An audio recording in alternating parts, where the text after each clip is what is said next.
इस साल एशिया के अंदर सिर्फ 3 पान क्वालिफाई में और उसमें पाकिस्तान एक है। अगर आपने जॉब क्रिएट करनी है कि इस मुल्क में ज़्यादा मैन्युफैक्चरिंग होनी चाहिए, बहुत सारे प्लेयर्स आ चुके हैं। टोटल गाड़ियाँ जो दुनिया में बिकी है वो है 90 मिलियन के साथ। पाकिस्तान ने कितनी बेची है? मेरे ख्याल 2 लाख। तो ये रेशियो कितना होगा आप देखें तो 0.25% है। ये गैर मयारी गाड़ी आपको क्यों देंगे पाकिस्तान में? अपना ब्रांड क्यों खराब करेंगे ये सोशल मीडिया के टाइम?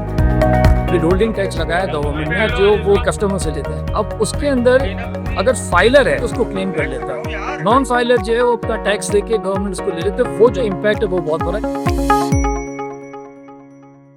पाकिस्तान में सर बजट की आमद है और जो इस वक्त पाकिस्तान की ऑटो पॉलिसी है वो इस जून में ख़त्म हो जाएगी।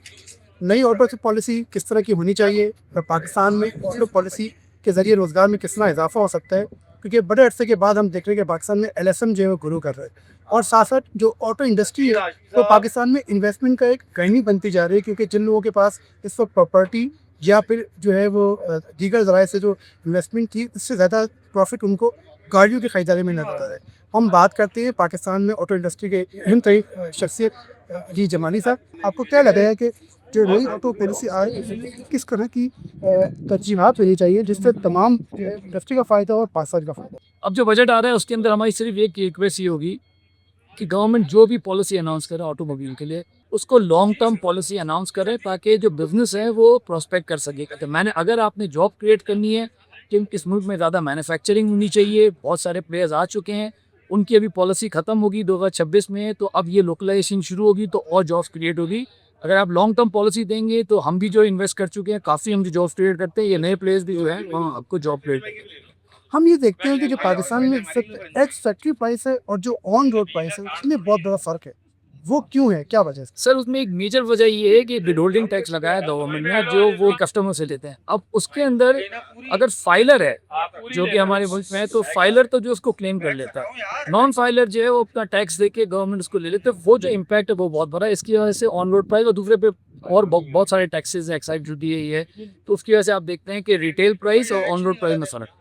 अच्छा, आखिरी सवाल ये कि ये कहा जाता है कि पाकिस्तान में गाड़ियाँ जो है खैर ज़्यादा हैं। तो क्या कभी ऐसा हुआ है कि पाकिस्तान में जो है वो किसी प्लान को जो है वो बहुत आला करार दिया गया हो या बेहतरीन करार दिया गया? देखिए मैं एक चीज़ बताऊँ, ये अगेन मैं पूरी इंडस्ट्री के लिए बात कर रहा हूँ। हमें समझना चाहिए कि टोटल गाड़ियाँ जो दुनिया में बिकी है वो है 90 मिलियन के साथ। पाकिस्तान ने कितनी बेची है? मेरे ख्याल 2 लाख। तो ये रेशियो कितना होगा आप देखें तो 0.25% है। ये सारी कंपनियां, टोयोटा हो, होंडा हो या कोरियन हो या चाइनीज हो, ये ग्लोबल कंपनी है। इनकी जो मार्केट है बहुत बड़ी है। ये गैर मयारी गाड़ी आपको क्यों देंगे पाकिस्तान में? अपना ब्रांड क्यों खराब करेंगे ये सोशल मीडिया के टाइम पे? तो ये ज़रा समझना चाहिए। इस साल एशिया के अंदर सिर्फ 3 पान क्वालिफाई में और उसमें पाकिस्तान एक है। सो अल्हम्दुलिल्लाह आई थिंक जो डिफेक्ट पॉइंट ऑफ व्यू से हमारा zero defect, quality point of view से आप देखेंगे we are have the best quality in Pakistan.